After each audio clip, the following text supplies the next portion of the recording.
여러분, 사도행전 12장은 사는 것과 죽는 것의 이야기가 섞여 있는 말씀입니다. 사도행전 12장에 야고보의 죽음의 이야기가 있고 또 베드로의 사는 이야기가 있습니다.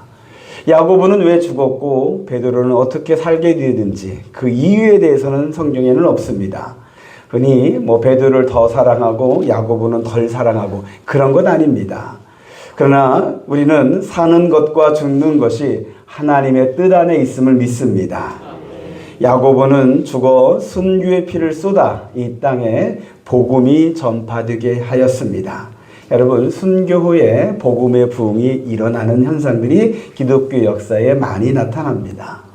반면 베드로는 살아서 복음의 증인이 되었습니다. 여러분, 그리스도인은 사나 죽으나 복음의 증인이 될 수 있음을 이 사도행전 12장이 우리에게 알려주고 있습니다. 우리 예배 전 찬양으로 십자가의 전달자 찬양을 우리가 불렀습니다. 그 후렴구가 살아도 주를 위해 죽어도 주를 위해 사나 죽으나 난 주의 것이라는 가사가 있습니다. 어떻게 이런 고백을 할 수 있을까요? 우리가 이 찬양을 부를 때 어떤 감흥이나 감동이나 마음의 고백을 담지 않고 부른다 할지라도 이 가사를 쓰신 분은 어떻게 이런 고백을 할 수 있었을까요? 살아도 주를 위해 죽어도 주를 위해. 이 가사를 쓰신 분의 신앙의 고백을 오늘 저도 여러분도 좀 배워보고자 하는 시간이 되었으면 좋겠습니다. 우리 양문교회 성도들도 살아도 주를 위해 죽어도 주를 위해 복음의 증인되는 우리 모두가 되기를 간절히 소망합니다. 자, 오늘 말씀의 내용은요, 이제 베드로가 감옥에서 구출된 이후의 내용입니다. 베드로가 나와서 마가의 집으로 갑니다. 그곳은 성도들이 모여서 베드로를 위해서 간절히 기도하고 있었습니다. 찬양에 누군가 널 위해 기도하나 했더니 보니까 성도들이 기도하고 있었던 거예요. 여러분, 예수 믿고 혼자 신앙생활 하는 것보다는 같이 이렇게 신앙생활 하는 게 복됩니다. 내가 힘들고 어려울 때 누군가 날 위해 기도해 주는데 그 누군가가 우리 믿음의 식구들입니다. 우리 양문교회가 그런 믿음의 공동체 되기를 소망합니다. 그래서 베드로가 깨닫고 이 마가의 집으로 갔습니다. 그래서 베드로가 대문을 두드리니까 그 집에 로데라 하는 여자아이가 영접하러 나옵니다. 아이가 묻습니다. 누구세요? 베드로가 대답합니다. 로데니 나야 베드로야. 어서 문을 열어주렴. 아이는 베드로의 목소리를 알아듣고 너무 기뻤습니다. 그런데 너무 기쁜 나머지 대문을 열어주는 거 깜빡 잊고 그냥 집 안으로 먼저 달려 들어갔습니다. 그리고 사람들에게 말합니다. 베드로님이 오셨어요. 지금 대문 밖에서 문을 두드리고 있어요. 이 말을 듣는 성도들의 반응이 의외였습니다. 너 미쳤니? 베드로님이 어떻게 살아오셔? 내가 지금 베드로 대문에서 들은 목소리는 아마 베드로의 천사일 거야. 여러분, 당시 유대인들은 사람을 지키는 수천사를 믿었어요. 그래서 그 사람이 죽으면 이 수천사가 그 사람에게 떠나서 이제 하늘로 올라간다든지 사라진다든지 그렇게 믿었어요. 그래서 성도들도 베드로가 이제 죽었고 이 베드로의 죽음을 알리려고 수천사가 찾아왔다라고 여길 정도의 반응이었어요. 그런데 베드로가 계속 문을 두드립니다. 그래서 성도들은 두렵고 떨리는 마음으로 문을 열었습니다. 근데 정말 베드로였습니다. 그들은 놀랐습니다. 아니, 이게 어떻게 된 일일까요? 정말 베드로님이 맞아요? 베드로의 천사가 아니에요? 야고보 사도는 죽었는데 베드로님은 어떻게 살아오신 거죠? 성도들이 놀람과 큰 기쁨으로 웅성거렸습니다. 베드로가 손짓하면서 조용히 하라고 손짓합니다. 주님이 자기를 어떻게 감옥에서 구출하셨는지를 말해줍니다. 그리고 야고보와 형제들에게 이 사실을 알려주라고 부탁을 합니다. 여기서 야고보는 조금 전에 순교당했던 예수님의 제자 야고보가 아닙니다. 여기서의 야고보는 예수님의 동생 야고보입니다. 예수님의 동생 야고보는 처음에는 예수님을 믿지 않았습니다. 그러나 예수님의 죽으심과 부활하심을 보고서 예수님을 믿게 됩니다. 그리고 이제 예수님의 동생이라는 그 권위로서 초대교회의 지도자가 되었던 겁니다. 이 야고보는 훗날에 낙타 무릎이라는 별명을 얻습니다. 기도를 얼마나 많이 했는지 그 무릎이 닳고 닳아서 낙타 무릎처럼 쭈그려졌다 해서 낙타 무릎이라는 별명을 얻었습니다. 그리고 이 야고보는 우리가 가지고 있는 신약성경에서 야고보서를 기록한 사람입니다. 여러분들 야고보서에서 가장 유명한 말이 어떤 말이 있을까요? 그래서 사람마다 좀 야고보서 볼 때 뭐 감동받고 은혜받는 구절이 다르겠지만 이제 행함 없는 믿음은 죽은 믿음이라는 내용이 야고보서에 기록되어져 있습니다. 그리고 야고보서에 보면은 믿음의 기도는 병든 자를 구원하리니 주께서 그를 일으키시리라는 믿음의 기도를 강조하는 말씀도 있습니다. 자, 어쨌든 이 야고보와 형제들에게 베드로의 구출 소식을 알리라 하고 이제 베드로는 17절에 보니까 그곳을 떠나서 다른 곳으로 갑니다. 이때 이제 베드로가 간 곳에 대한 이야기가 여기에는 안 나와요. 그런데 이제 성경학자들이 이제 초대교회에서부터 베드로가 어디로 갔을까 연구를 했어요. 그랬더니 베드로가 로마로 갔다라는 설이 있어요. 베드로가 로마로 가서 로마에서 복음을 전해서 이제 로마의 교회를 세우게 되었다. 그래서 로마의 교회는 최초의 복음 전도자가 베드로다. 이제 그렇게 이야기를 합니다. 좀 냄새가 좀 이상하죠. 약간 로마 카톨릭의 권위를 좀 내세우기 위해서. 로마 교회는 베드로의 수제자였던 예수님의 수제자였던 베드로가 전도한 교회다. 이런 식으로 해서 로마 교회의 어떤 우수성을 탁월함을 좀 하려고 이때 베드로가 로마로 갔다라고 그렇게 해석을 하고요. 우리 개신교는 로마로 갔다 하기에는 좀 너무 좀 현실적이지가 않다. 이제 이때 베드로가 로마가 아니라 안디옥으로 갔다. 그래서 안디옥을 잠시 피난해서 거기서 복음을 전하다가 이제 나중에 예루살렘, 헤롯이 죽은 다음에 다시 예루살렘으로 돌아왔다라고 그렇게 해석을 합니다. 근데 자, 여기까지가 오늘 본문의 내용이에요. 이제 여러분, 이 내용에서 제가 이 말씀 갖고 설교를 하려고 준비를 할 때 궁금증이 생긴 거예요. 어떤 궁금증이냐? 베드로가 어디로 갔느냐? 전 이거 사실 궁금하지는 않아요. 진짜 제가 궁금한 건 뭐냐면 이 로데라는 아이가 사람들에게 기도하고 있던 사람들에게 베드로가 왔다라고 했는데 그들이 믿었어요? 안 믿었어요? 안 믿었어요. 왜 안 믿었을까? 심지어 베드로의 죽음을 알리는 천사일 거야 라는 반응까지 해요. 그들은 베드로가 살아 돌아왔다는 걸 믿지 못한 거예요. 베드로가 죽었으면 죽었지 살아서 밖에 문을 두드렸다. 이런 일은 있을 수 없어 라고 생각할 정도였어요. 왜 그들은 베드로를 위해서 기도했는데 그렇게 간절히 기도했는데 베드로가 살아 돌아온 걸 믿지 못한 것일까? 그리고 또 하나 성경은 왜 이들의 이 믿음 없어 보이는 이 장면을 딱 기록해서 제가 설교하기에 참 어려워요. 이 장면을. 이걸 그냥 건너뛰고 싶은 마음도 사실 있었어요. 그런데 이 성경을 하나씩 이렇게 설교하는데 내가 마음에 든다고 설교하고 마음에 안 든다고 설교 안 하고 이러면 안 되잖아요. 내 입맛을 설교하면 안 되잖아요. 그래서 이 본문 갖고 씨름하는 시간들이 좀 있었습니다. 왜 이들은 믿지 않았을까? 이제 이 본문 갖고 이제 설교를 준비할 때 제가 이제 몇몇 목사님들의 설교 영상이나 설교문을 봤는데 이 본문으로 믿음의 기도에 대한 설교를 좀 하시더라고요. 여러분 믿음의 기도. 여러분 우리가 기도할 때 간절히 기도하는 것도 중요하지만 믿음으로 기도하는 것이 더 중요하다.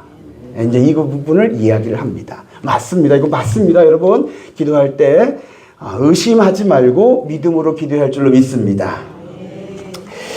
우리가 기도하는데 응답받지 못하는 조건이 두 가지가 있어요. 야고보서에 보면은 응답받지 못하는 기도가 두 가지가 있어요. 첫째는 뭐냐면 야고보서 4장 3절에 구하여도 받지 못함은 정욕으로 쓰려고 잘못 구하기 때문이다 라는 말씀이 있어요. 이게 첫 번째고요. 두 번째는 야고보서 1장 6절과 7절에 이런 말씀이 있어요. 오직 믿음으로 구하고 조금도 의심하지 말라. 의심하는 자는 그 다음에 뒤로 가면은 무엇이든지 주께 얻기를 생각하지 말라. 이런 사람, 의심하면서 기도한 사람은 응답받을 거 기대하지도 말라는 거예요. 기도할 때 반드시 하나님이 내 기도를 들으신다는 것을 믿으셔야 돼요. 하나님이 내 기도에 응답하신다는 걸 믿으셔야 돼요. 하나님이 응답하시는데 그 권능과 능력으로 더 좋은 곳으로 역사하실 것을 믿고 기도하셔야 돼요. 의심하는 거, 믿음 없이 하는 기도에는 응답받는 걸 생각지도 말라라고 말씀합니다. 자, 그렇다면 우리가 흔히 생각하는 것처럼 이 초대교회 성도들은 베드로를 위해 기도하는데 이들이 믿음 없이 기도해서 베드로가 살아 돌아와서도 믿지 못했던 것일까? 이들이 기도할 때 우리가 지금 기도하지만 이번에는 베드로님이 살아서 돌아오지 못할 거야. 간수들이 감옥 안에서도 쇠사슬로 양쪽을 다 묶고 밖에서도 지키고 24시간 3기대로 지키고 있는데 여기서 살아 돌아올 수 있는 가능성은 전혀 없어. 하나님도 못하실 거야. 이렇게 생각하면서 기도하셨을까요? 아니에요. 이것은 사실은 우리 수준의 모습으로 초대교회 성도들이 믿음 없이 기도했다라고 착각한 거예요. 우리는 가끔씩 기도하면서도 제가 우리 교회 성도들 말고 다른 분에게서 이런 말을 듣는 경우가 있어요. 기도하면서도 이번은 안 되겠지. 이건 불가능해. 심지어 하나님이라도 이건 할 수 없어. 이렇게 말하는 분도 계시더라고요. 여러분은 아니죠? 대답 시원찮네요. 여러분, 이런 생각이나 이런 말은 우리 믿는 사람들, 기도하는 사람들에게는 이런 말을 하면 안 됩니다. 우리의 말은 어떤 말이 나와야 합니까? 하나님이 하시면 됩니다예요. 한번 따라서 해주시기 바랍니다. 하나님이 하시면 됩니다. 이 시간 분명히 말씀을 드리는데 초대교회 성도들도 역시 믿음으로 기도했어요. 그들은 베드로를 위해서 간절히 기도했는데 그래서 믿음으로 기도해서 베드로가 구출되었고 베드로가 살아서 돌아왔고 그리고 큰 기쁨으로 베드로를 만난 거예요. 그래서 이 장면은 분명 기도 응답이에요. 그런데 그들은 왜 베드로가 살아 돌아왔다는 소식을 들었을 때 처음에는 믿지 못했느냐. 자, 이 궁금증이 시작해서 제가 이제 씨름하면서 이제 추론을 하게 되었어요. 뭐냐? 이들이 베드로를 위해 기도할 때 그 기도 내용이 뭘까? 우린 당연히 베드로가 죽을 위기이니까 하나님 베드로를 살려주십시오라고 기도했을 거라고 생각을 해요. 근데 기도의 내용은 없어요, 여기에. 하나님 베드로를 살려주세요라고 한 건 우리의 생각이야. 지금 우리의 생각이야. 그럼 초대교회 성도들이 꼭 이렇게 기도했다라는 내용은 없어요. 그럼 다르게도 할 수 있다는 얘기예요. 그러면 초대교회 성도들은 어떻게 기도했을까? 이제 제가 기도하면서 하나님 초대교회 성도들은 어떻게 기도했을까요? 제가 물었어요. 그때 제 마음에 드시는 감동이 뭐냐면 베드로를 살려달라고 기도했다기보다는 베드로가 죽는 순간에도 믿음 잃어버리지 않게 해달라고. 여러분, 당시의 그리스도인들은 생명보다 믿음을 더 소중하게 여겼어요. 죽음이라는 그 두려움 앞에서 믿음 잃어버리지 않게 해달라고. 그리고 얼마 전에 스데반 집사가 순교했던 것을 보았어요. 근데 그때 스데반 집사는 죽는 순간에 하나님의 영광을 보고 그의 얼굴이 천사와 같이 빛났다고 했어요. 이처럼 스데반 집사의 그 죽음처럼 우리 베드로 사도의 죽음도 하나님의 영광을 보고 그의 모습이 천사와 같이 빛나는 그런 죽음이 되게 해달라고. 별로 아멘이 안 나오시는데 죽기를 위해서 기도하는 거예요. 살려고 발버둥 치는 기도가 아니라 하나님 영광 되는 죽음 되게 해달라고. 복음의 증인되는 죽음 되게 해달라고. 그 기도를 하는 거예요. 여러분, 왜 이 기도가 가능했을까? 초대교회 성도들은 죽음의 두려움을 이겨낸 사람들이에요. 이것은 복음으로 구원받은 성도들의 진짜 담대함이에요.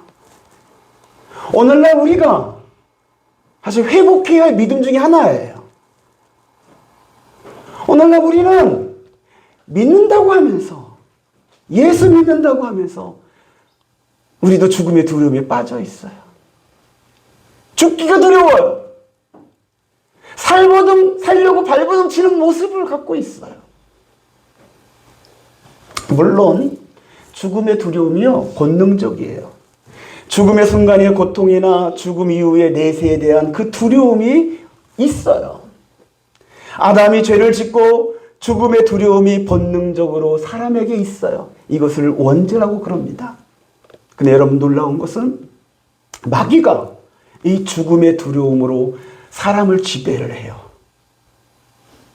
이 본능적으로 우리 안에 있는 이 죽음의 두려움을 갖고 마귀가 사람을 붙잡는 거예요. 그래서 히브리서 2장 15절에 이런 말씀이 있어요. 죽기를 무서워함으로 한평생 매여 종로로 가는 모든 자들, 이런 말이 나와요. 죽기가 무서워요. 그런데 그걸 마귀가 붙잡아서 마귀의 종로하게 붙잡혔다는 거예요. 누가요? 사실 일반 모든 사람들이요. 죽음의 두려움은 마귀의 가장 큰 무기였어요. 제가 어렸을 때 요한계시록의 말씀 설교를 듣고 예수님이 재림하신다는 이야기를 배웠어요. 근데 예수님이 재림하실 때 이 세상에 재앙이 임하고 많은 사람들이 죽는다는 내용이 나와요.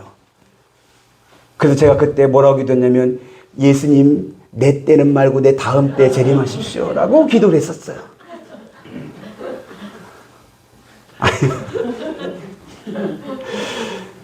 내 때는 예수님 재림 안 했으면 좋겠다고.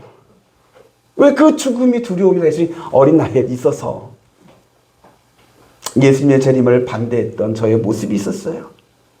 이처럼 우리가 죽음을 두려워할 때 마귀의 공격을 받거나 마귀의 유혹을 받거나 마귀에 붙들려서 우리의 삶이 망가집니다.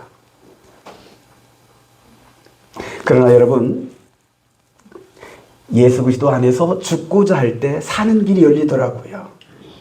예수님이 이런 말씀을 하셨습니다. 마가복음 8장 35절 말씀인데요. 제가 읽겠습니다. 누구든지 자기 목숨을 구원하고자 하면 잃을 것이요, 누구든지 나와 복음을 위하여 자기 목숨을 잃으면 구원하리라. 죽음을 두려워하지 않고 믿음으로 나아갈 때 살 길이 열린다는 예수님의 말씀이에요. 그리고 예수님은 먼저 이 죽음의 두려움을 이겨내셨어요. 겟세마네 동산에서 아버지여, 만일 할 수만 있다면 이 잔을 내게서 옮겨 주옵소서. 그러나 나의 원대로 마옵시고 아버지의 뜻대로 하옵소서. 이 잔이라는 것은 바로 십자가였습니다. 십자가의 죽음의 잔을 옮겨달라고 했지만 결국에는 아버지 뜻에 순종해서 예수님은 십자가에 달려 죽으셨어요. 죽음의 두려움에 빠져 있었다면 예수님도 도망했을지도 몰라요. 죽음의 두려움에 붙들렸다면 하나님의 뜻에 불순종했을지도 몰라요. 그러나 예수님은 그 죽음의 두려움을 이겨내고 온전히 하나님 아버지의 뜻에 순종하고 복종하신 줄로 믿습니다. 그리하였더니 하나님이 예수님을 사흘 만에 다시 살리셨습니다. 할렐루야. 예수님이 십자가와 부활하심으로 죽음의 권세를 이기셨습니다. 이것이 복음이에요. 저와 여러분들이 복음의 은혜, 복음의 능력 말할 때 이 죽음의 두려움도 이기는 것이 복음의 능력 안에 있습니다. 예수님이 마귀의 가장 큰 무기를 이미 무너뜨리신 거예요. 그래서 예수님이 승리하신 거예요. 그리고 예수 안에 있는 자들, 모든 그리스도인들도 이 복음의 능력으로 죽음의 두려움을 이기게 하셨습니다. 여러분, 예수 그리스도 안에서 우리는 부활의 소망을 갖습니다. 예수 그리스도 안에서 우리는 천국에 대한 이 약속을 받았습니다. 여러분, 이 부활과 이 천국에 대한 약속이 죽음의 두려움을 이기게 하는 하나님이 우리에게 주신 귀한 은혜입니다. 죽음을 두려워하지 않는 담대한 하나님의 자녀들이 바로 그리스도인입니다.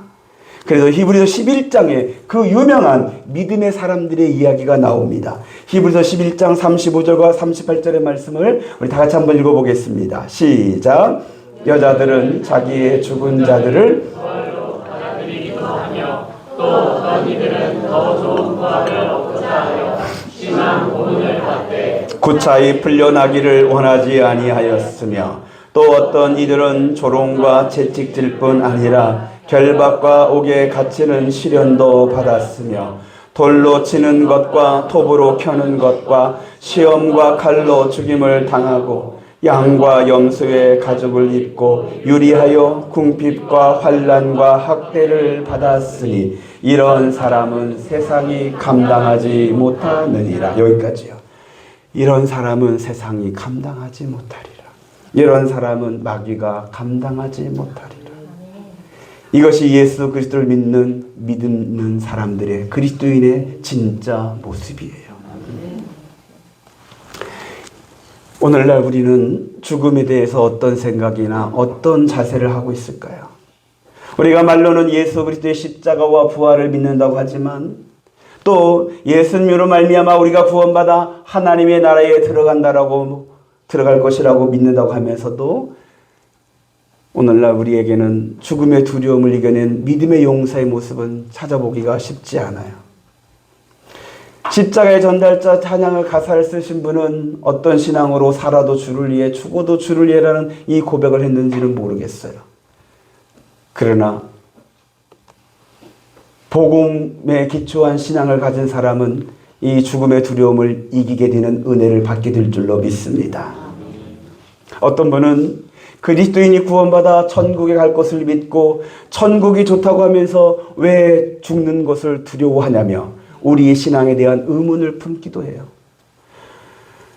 아니 천국 그렇게 좋다면서 천국 갈 것을 믿는다고 하면서 왜 죽는 걸 두려워합니까? 왜 그렇게 살려고 발버둥 칩니까? 진짜 믿는 거 맞냐고, 진짜 천국 있는 거 맞냐고 그렇게 의문을 품기도 해요. 저는 이 모습이 오늘날 우리가 신앙을 복음에 기초한 신앙이 되지 못하고 그냥 어떻게 하면 세상에서 더 잘 살 수 있을까, 더 복받을 수 있을까, 더 성공할 수 있을까, 세상의 삶에만 너무 집중한 그 신앙의 결과라고 생각이 돼요. 여러분, 복음은 삶에도 은혜가 있지만은 죽음에도 은혜가 되는 줄로 믿습니다. 죽음의 두려움을 이기는 복음의 능력이 우리 모두에게 임하게 되기를 간절히 소망합니다. 초대교회 성도들은 베드로를 위해 기도할 때 베드로가 살아나기를 간절히 기도하는 것보다는 베드로가 죽는 순간에도 복음의 증인되기를 위해서 간절히 기도했을 줄로 믿습니다. 하나님은 베드로를 살리심으로 사는 것이나 죽는 것이 하나님의 뜻 안에 있음을 우리에게 보여주셨습니다. 우리가 하나님의 뜻을 따라 믿음으로 기도할 때 하나님은 더 좋은 것으로 응답하실 줄로 믿습니다. 지난주에 우리 사랑하는 이경옥 권사님이 뇌경색으로 입원하시고 이제 시술하셨습니다. 시술 후에 오른쪽이 약간 마비되었다는 얘기도 있지만 많이 좋아져서 회복되어서 오른쪽으로 식사도 잘 하신다고 합니다. 약 2, 3주의 치료를 받고 퇴원하실 수도 있다라는 이야기도 들었습니다. 지금 여러분들이 이경옥 권사님을 위해서 중보 기도하실 줄로 믿습니다. 누군가 널 위해 기도하는 그분이 여러분들일 줄로 믿습니다. 이경옥 권사님의 상황은 베드로처럼 죽음 앞에 있는 상황은 아닙니다. 혹시 이경옥 권사님이 돌아와서 저 문을 두드린다고 해서 여러분들이 놀라거나 의심하지 않기를 부탁드립니다.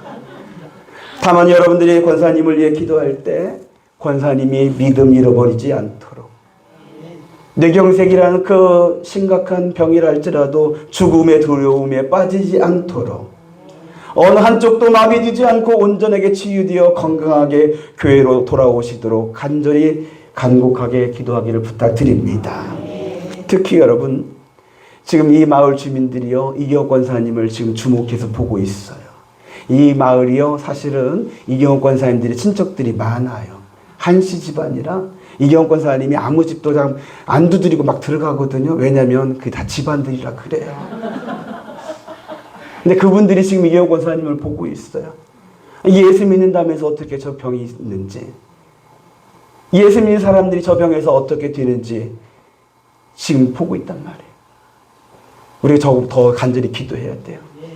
이경옥 권사님의 저 질병과 저 치료 과정을 통해서 정말 하나님이 살아계시고 하나님의 기도 응답을 들으시고 하나님의 역사하심을 이 마을 사람들이 볼 수 있도록, 그래서 저들의 마음의 문이 열려서 저들도 예수를 믿는 귀한 복음의 증인된 사건이 되게 해달라고 기도하셔야 돼요.